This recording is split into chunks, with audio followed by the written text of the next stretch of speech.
Olá, alunos do quinto ano, tudo bem? Vamos então mais uma aula de ciências. Hoje nós vamos fazer uma revisão do conteúdo e dar uma explicada nos exercícios que a gente ficou ainda de corrigir.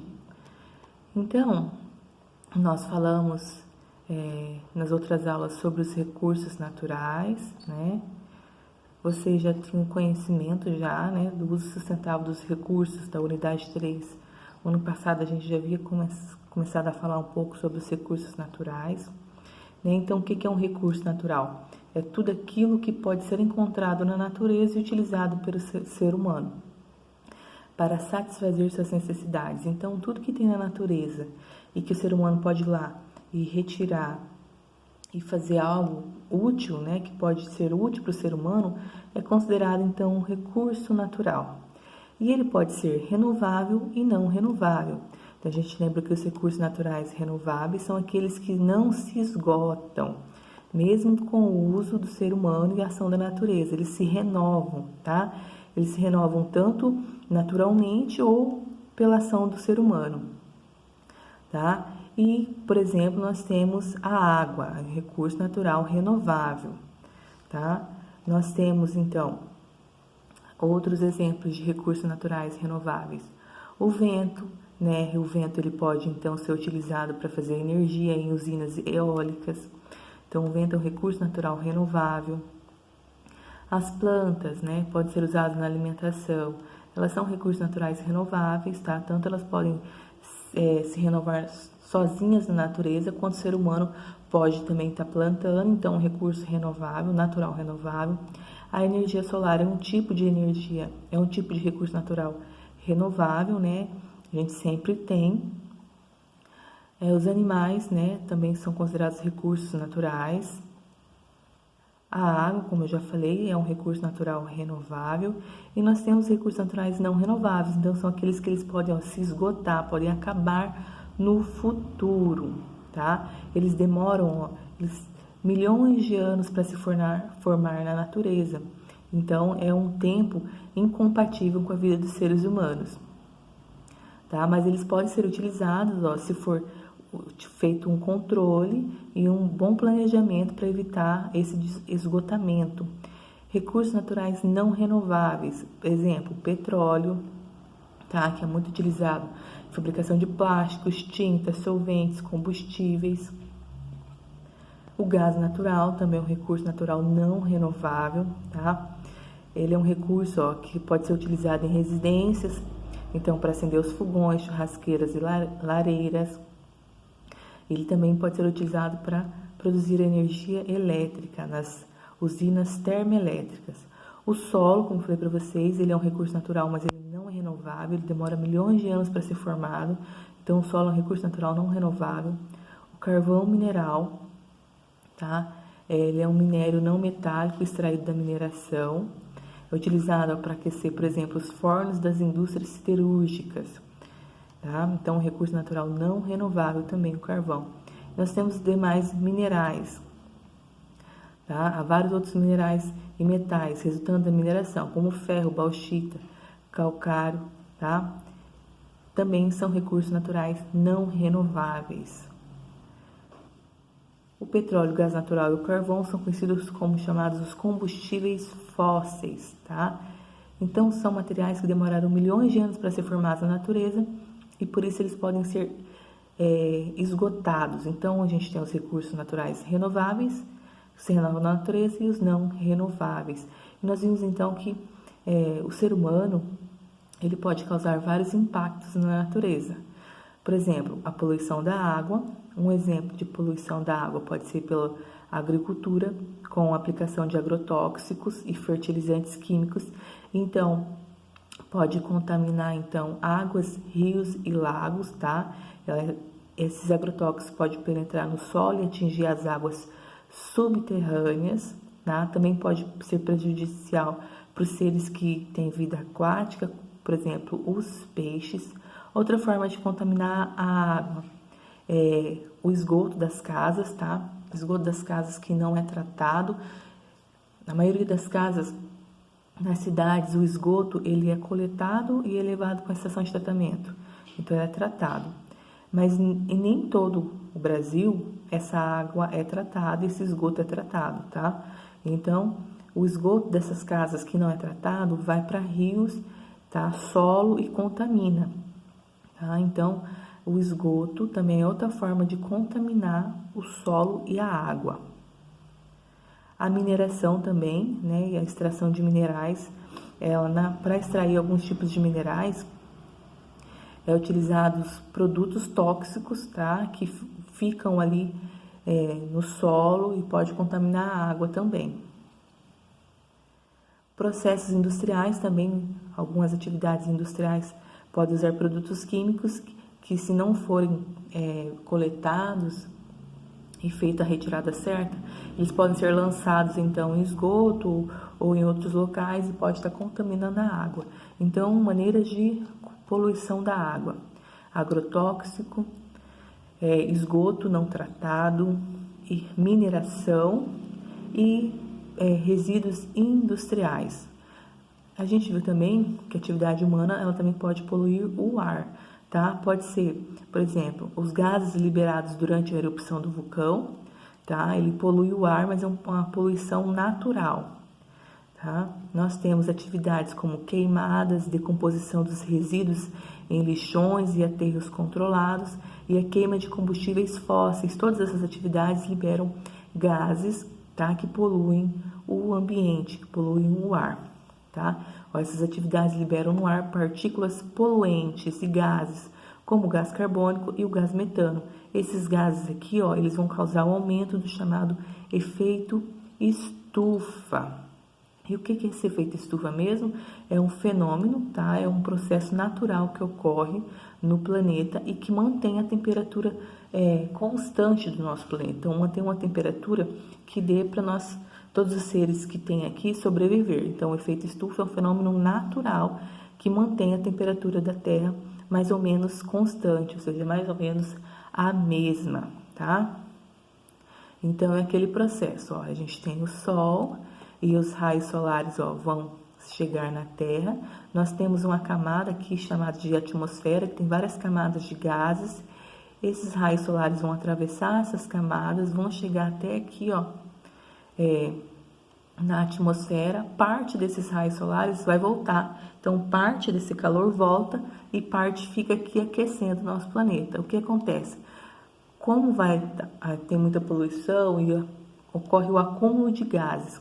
Esse acúmulo de gases aqui, nessas camadas da atmosfera, faz com que esse calor, esses raios solares que iriam voltar para o espaço, fiquem aqui. Então, isso começa a aquecer a Terra. Então, a maior parte da radiação solar que chega à superfície da Terra é absorvida, então aquece. Parte dessa radiação volta para o espaço. Parte da radiação refletida é refletida novamente pela atmosfera e volta para a superfície do planeta, o aquecendo. Então, os raios solares chegam aqui, parte fica aqui, aquece a Terra e outra parte volta para o espaço. Só que como está ocorrendo um acúmulo de gases aqui nessas camadas da atmosfera, está ficando muito calor aqui e está voltando um pouco para o espaço. Por isso, gera um processo chamado de aquecimento global, tá? Então, assim como a destruição das florestas, o gás carbônico se acumula mais rapidamente na atmosfera e o aumento desses gases, eleva, ou seja, aumenta a capacidade da atmosfera de reter, de ficar aqui o calor. E com isso aumenta o efeito estufa, que então gera o aquecimento global. Então, o efeito estufa é um processo natural. É bom para a Terra, porque mantém a temperatura da Terra. O problema está na poluição. Conforme a poluição aumenta, esses gases, a quantidade de gases na atmosfera também aumenta, e esse calor, esses raios solares que vêm do Sol, que parte deles ia voltar para o espaço, eles vão se acumulando aqui, e com isso aumenta a temperatura do planeta. As consequências desse aquecimento global, derretimento das geleiras, que aumenta o nível do mar, mudanças no regime das chuvas, aumento de tempestades, inundações, secas prolongadas, furacões. Então, aumenta até a ocorrência de doenças de climas quentes, provoca então a morte de seres marinhos, entre outros. Então, esse é o problema do aquecimento global, tá? A degradação do solo também é outra atividade que pode ser ocasionada pelo ser humano. A erosão, então, é quando o solo ele fica descoberto, ó, fica assim, ó. O solo ele fica sem proteção e ele começa a ficar erodido, que fala. Ele começa a ficar sem firmeza, ele fica um solo arenoso. A compactação é quando, então, a gente tem o solo que fica bem unido, fica compacto mesmo, as partículas ficam muito próximas entre si e isso dificulta que as raízes das plantas penetrem nesse solo e consigam sobreviver. Um dos motivos da compactação do solo é o uso de maquinários, né? Esses maquinários são muito pesados e eles acabam achatando esse solo, compactando o solo. A contaminação química, então os agrotóxicos a gente sabe também que pode contaminar o solo, tá? Então, ocorre devido ao uso excessivo de agrotóxicos e também do chorume de resíduos depositados em aterros. A gente sabe em locais que não tem o aterro correto, que tem apenas lixões, por exemplo, produz substâncias como chorume que pode contaminar o solo. Então, são essas as formas de contaminação da água, do ar e do solo. Nós vimos, então, que isso pode ser diminuído, né? Por exemplo, pode ser feito redução da emissão de gases, que pode aumentar o efeito estufa, tá? Com várias práticas, por exemplo, utilizando outras fontes de energias renováveis, tá? Como aqui nós temos vários tipos de energia, como a solar, a eólica, tá? A hidroelétrica, são todas fontes de energias que utilizam recursos renováveis. Tá?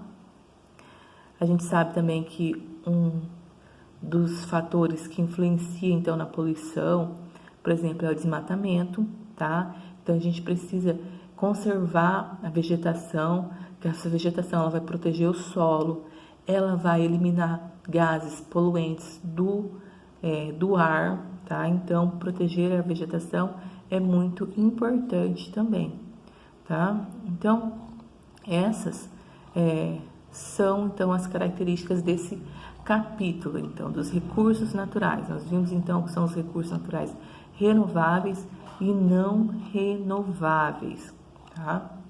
E aí nós fomos para o capítulo sobre os astros, então observando os astros luminosos. Então os astros celestes, gente, tudo que a gente vê, observa no céu, no espaço que a gente fala, são os astros celestes, tá? Nós chamamos de astros celestes.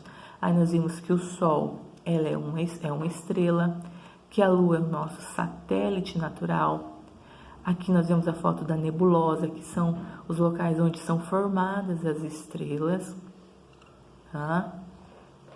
E aí nós vimos aqui então, ó, que a ciência que estuda os corpos celestes, então corpos celestes é tudo que tem no espaço, é tudo que tem no céu, ó, estrelas, planetas, cometas, nebulosas e galáxias. E a ciência que estuda isso é a astronomia, então é a astronomia que estuda os corpos celestes, ok? Nós vimos que foram feitos vários instrumentos para observação desses corpos celestes, como por exemplo a luneta, o telescópio, tá?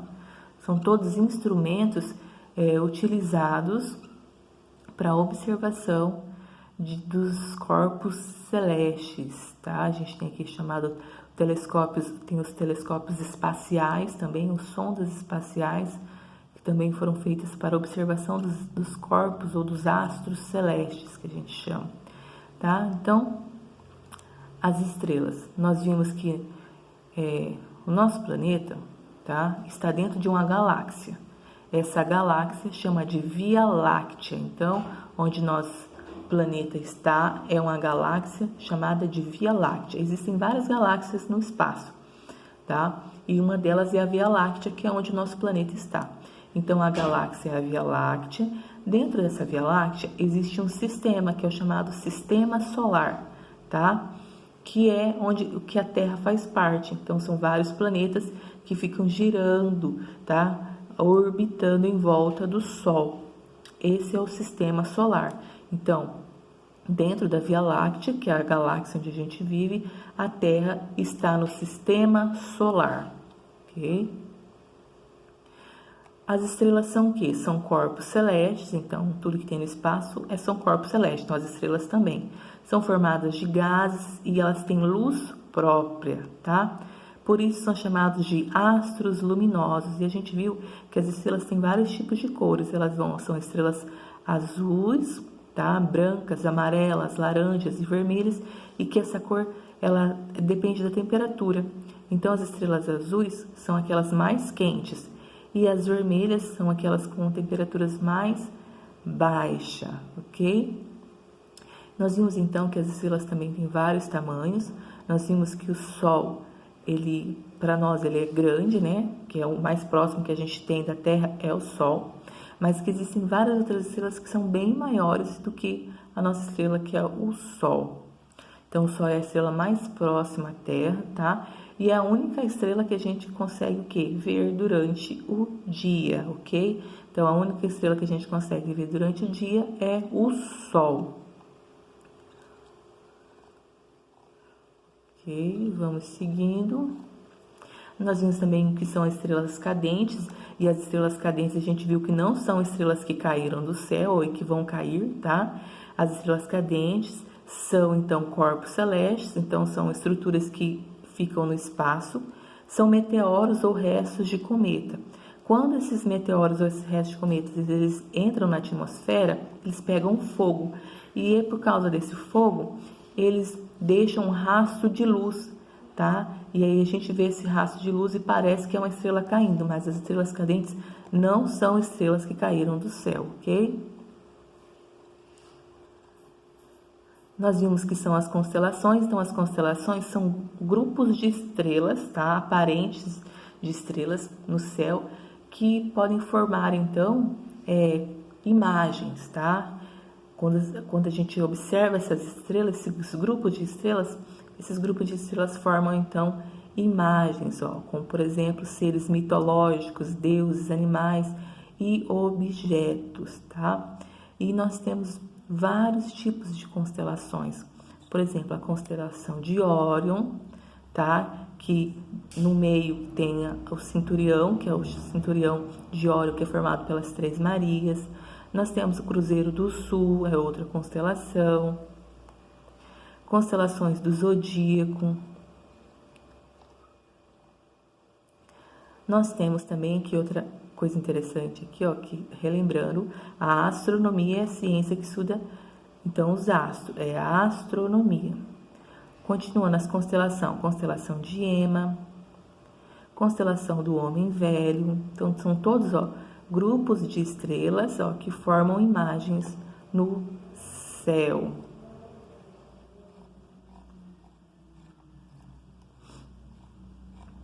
E esse foi então o conteúdo que nós vimos rapidamente sobre os exercícios, ó. Preencha a cruzadinha com as respostas às questões a seguir. Ciência que estuda os astros, astronomia. Instrumento usado para a observação dos corpos celestes, telescópio. Astros que têm luz própria, estrelas. Astros que, quando cruzam a atmosfera terrestre, são chamados popularmente de estrelas cadentes, os meteoros.